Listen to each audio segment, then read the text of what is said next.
Привет, это майор в отставке. Стало известно, что ФСБ научилась получать доступ к перепискам россиян в телеграм-ботах украинских каналов. После отправки сообщений в такие боты, например, как «Крымский ветер» и другие, людей задерживают по обвинению в госизмене. Об этом стало известно правозащитникам из первого отдела. К моменту задержания у силовиков уже есть распечатки всех ваших сообщений, включая фото, донаты и детали переписки. Дальше больше. На днях важной истории выпустили расследование, в котором разобрали, кто реально обслуживает серверы Telegram. В этом видео я расскажу, как в итоге, по моему мнению, это стало возможным. Каким образом ФСБ получает доступ к этим данным, можно ли еще считать Telegram надежным инструментом для приватного общения. Ну и что вообще можно сделать, чтобы защитить себя. Ставьте лайк, подписывайтесь, если еще не сделали этого, и поехали. Итак, как стало известно, с весны 2022 года ФСБ ведет уголовное дело в отношении неустановленных лиц, если я правильно понимаю. По факту того, что спецслужбы Украины через разные мессенджеры и соцсети, включая Telegram, собирают сведения, представляющие угрозу безопасности Российской Федерации. Разумеется, есть и оперативное дело, в рамках которого производится сопровождение уголовного дела и проводятся оперативно-розыскные мероприятия. Без него никак. Окраска дела, как я понимаю, это госизмена, диверсии, шпионаж, терроризм и прочие. То есть основания возбуждения и заведения – это информация о совершении особо тяжких преступлений. Что это означает на практике? Понятие в отношении неустановленного лица, то, что я сказал, но плюс еще и тяжелая окраска – это очень рабочий и эффективный инструмент, который дает спецслужбам осуществлять все виды ОРМ. Полный комплекс: прослушка, снятие информации с технических каналов связи, скрытое наблюдение и прочее. В общем, весь комплекс, как я сказал. Здесь очень важный момент в том, что дело ведется в отношении неустановленных лиц. То есть, по факту, это дает право силовикам проводить указанные выше мероприятия и добавлять в качестве фигурантов дела всех, кого они захотят.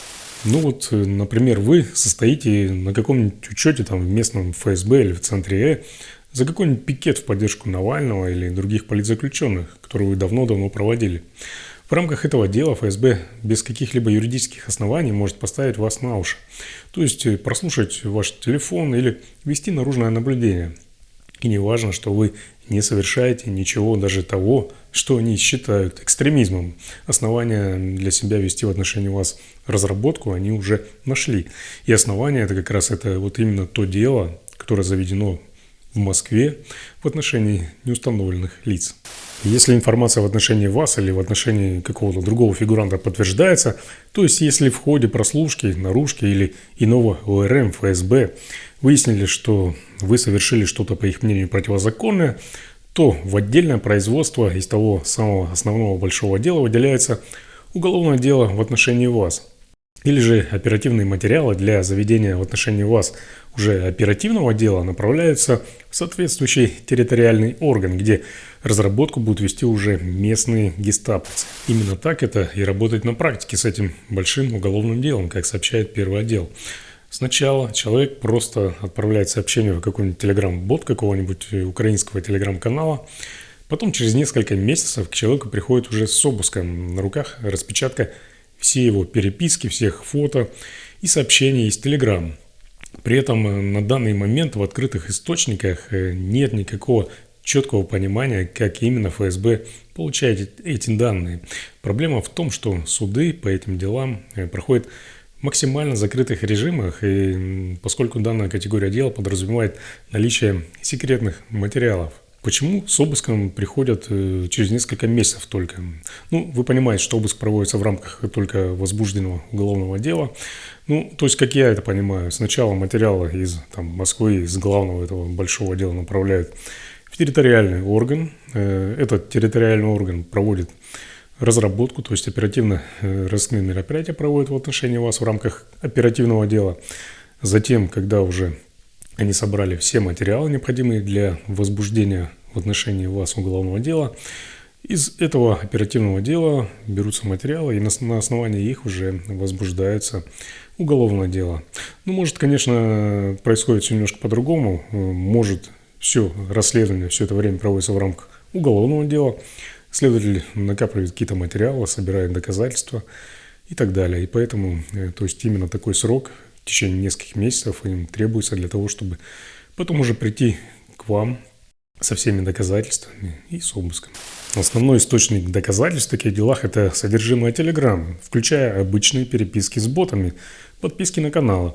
В некоторых случаях это можно объяснить взломом устройства или ошибками самих пользователей. Но есть дела, где нет ни следов взлома, ни компрометации устройства, а вся переписка в ФСБ уже в наличии. Как они это делают?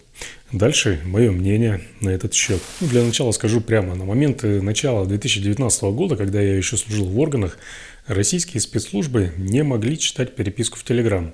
Я тогда специально этим интересовался, вел тогда дело по серии банковских хищений и пытался узнать, есть ли у служб доступ к телеге. Тогда его не было. Но с тех пор, как вы понимаете, прошло много времени и многое изменилось. Недавнее расследование важных историй дает более полную картину. Если верить авторам, ключевая фигура, управляющая серверной инфраструктурой Telegram, это некий Владимир Веденеев, инженер из Тольятти. Через его компанию проходит основной трафик мессенджера.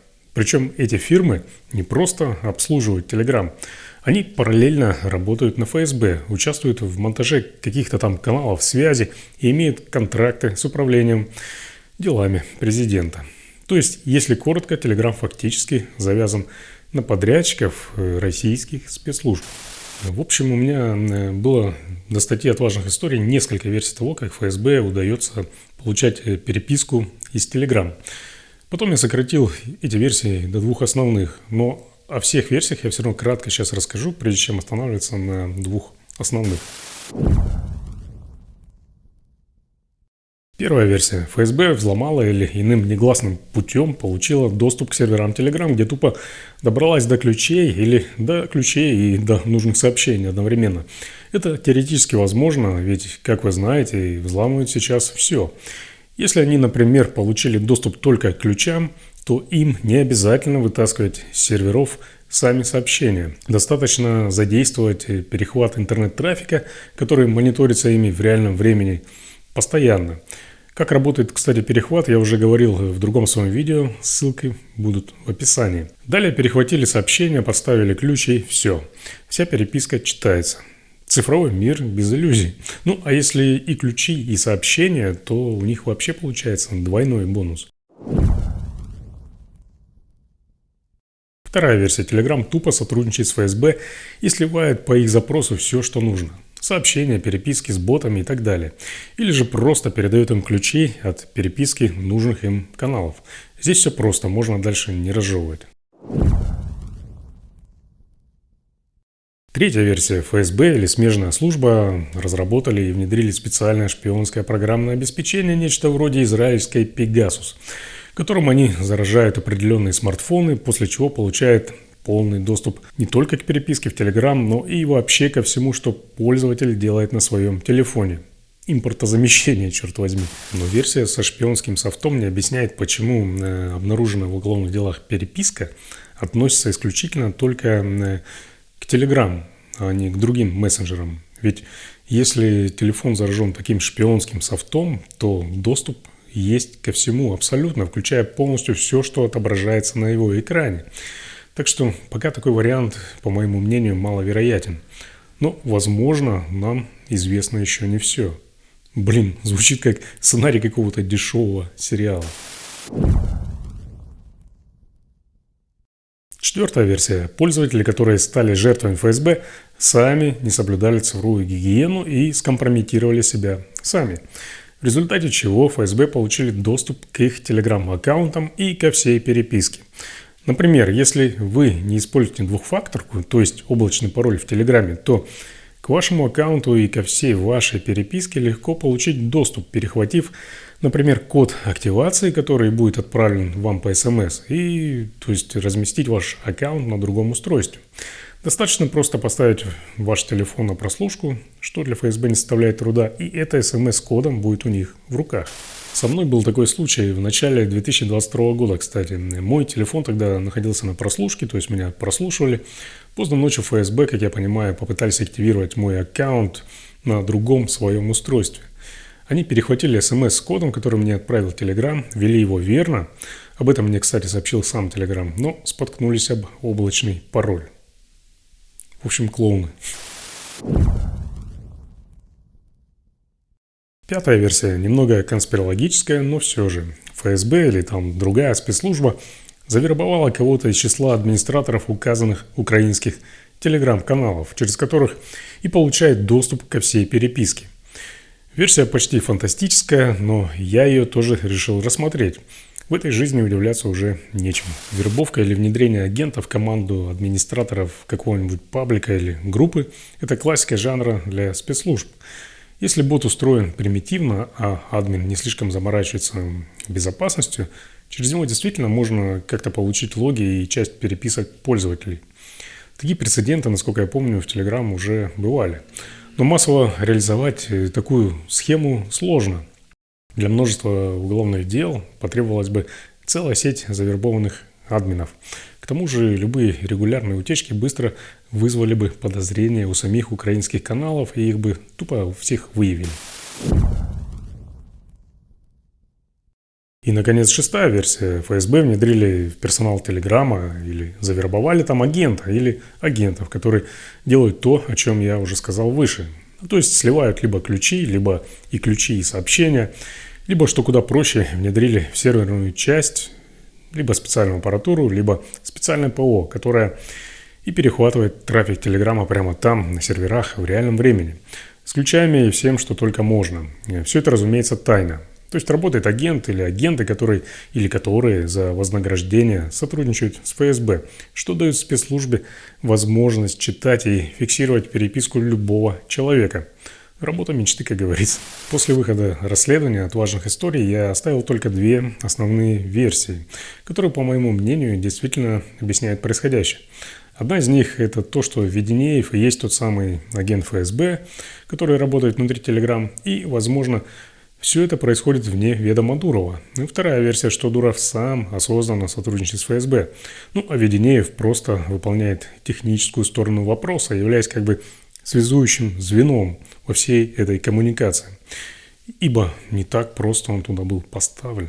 Гипотетически, если у Веденеева, как у человека, контролирующего серверную инфраструктуру Telegram, есть прямой доступ к серверам с ключами шифрования, сообщениями, а возможно и возможность даже размещения специального оборудования на серверах, он мог бы передавать нужную информацию спецслужбам, не ставя в известность при этом руководство Телеграма в лице Дурова или его заместителя какого-то. Тем более, что Веденеев и его компания ранее были подрядчиками ФСБ, участвовали в спецсвязи, работали с управлением делами президента. Все это позволяет допустить либо его вербовку, либо внедрение как агента с нуля, именно с этой целью. Однако против этой версии говорит следующее. За последнее время, еще до публикации материалов первого отдела и важных историй, Telegram уже не раз обвиняли и в сливах данных, и в удалении каналов, ботов, причем обвиняли открыто с конкретными претензиями. Если бы вся эта история шла исключительно через некого агента, действующего в тайне, руководство Telegram уже наверняка бы провело расследование и постаралось устранить такую утечку, если бы действительно было не в курсе. Но этого мы не видим. Наоборот, Дуров публично отрицает все обвинения. Какие ваши доказательства? А список обвинений растет как снежный ком. В общем, на мой взгляд, но я могу ошибаться, поскольку я человек, все это говорит, скорее всего, о том, что Telegram сотрудничает с ФСБ осознанно, и что все такие операции происходят не вопреки, а при непосредственном участии руководства мессенджера. И человек, который управляет большей частью этих серверов Телеграма, лишь часть этой цепочки. В пользу этого говорит тот факт, что Павел Дуров лично назначил Владимира Веденеева финансовым директором Telegram, фактически дав ему полный контроль над серверной инфраструктурой мессенджера. При этом Дуров прекрасно знал, что Веденеев связан с компаниями, обслуживающими спецслужбы. Эта информация была в публичном доступе, но он все равно сделал его ключевым техноподрядчиком Telegram. И, наконец, тот факт, что Дуров скрывал десятки своих поездок в Россию уже после так называемого бегства за границу, только усиливает версию о том, что Все коммуникации с ФСБ происходят с ведома и под контролем самого Дурова. В общем, друзья, мои достаточно очевидные советы, они следующие. Не пользуйтесь Telegram для передачи конфиденциальной информации. Всегда включайте двухфакторку. Не пересылайте фото, документы или номера карт. Используйте анонимные номеры, а также обязательно включайте VPN, когда пользуетесь Telegram. Если готовы помогать украинской стороне, ищите другие способы связи и помощи, минуя Telegram, пока все это точно не станет ясным. Для общения используйте Signal или другие мессенджеры, о которых я рассказывал в этом видео. Ссылка есть в описании.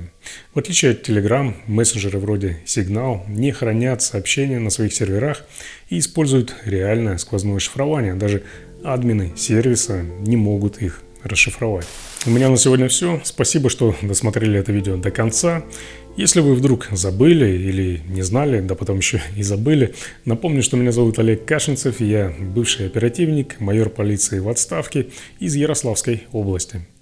Обязательно ждите новых интересных и полезных видео. Для оперативной информации не забывайте подписываться на мой телеграм-канал.